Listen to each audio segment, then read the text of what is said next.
Our Prime Minister finally delivered his mandate letters, undated, to the cabinet ministers who had been sworn in weeks before. This is usually a quite boring exercise, the expected rehashed drivel about achieving campaign promises. Except this time, the Prime Minister set out what he expects the Deputy Prime Minister to do, and that is to be the Prime Minister. Unbelievably, the task assigned to Freeland is to lead the government's work with every province and territory. Lead in free trade, both with the United States and Mexico, but also within Canada, and also deal with guns, Indigenous peoples, finances, and just about everything else the federal government is supposed to do. And just to emphasize the importance of the position of Deputy Prime Minister, the mandate letters to every other minister end with this sentence. It is incumbent on you to turn to me and the Deputy Prime Minister early and often to support you in your role as minister. In other words, pay attention to her because she carries the same clout as I as Prime Minister do. To be clear, Mr. Trudeau has not abdicated the role. He has just handed over all the tough stuff to her.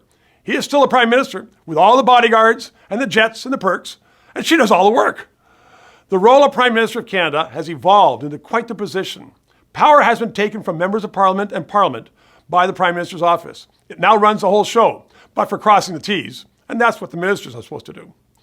Imagine for a second that annual conference of billionaires in Davos every year.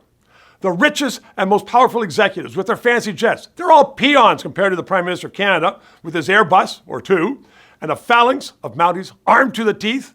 Those other guys are just a bunch of pea shooters compared to the Prime Minister of Canada. He is astride this great country, not just some company that might be bankrupt next year. The Prime Minister can and has given away tens of millions of dollars just by tweeting to a late-night American comedian. And now, he doesn't have to work at the hard stuff. He can plot and tweet and travel and speak. In effect, he has made himself into the Governor-General of Canada, filling the void created by the failure of the current Mistress of Rideau Hall, appointed by Trudeau to fulfill her job.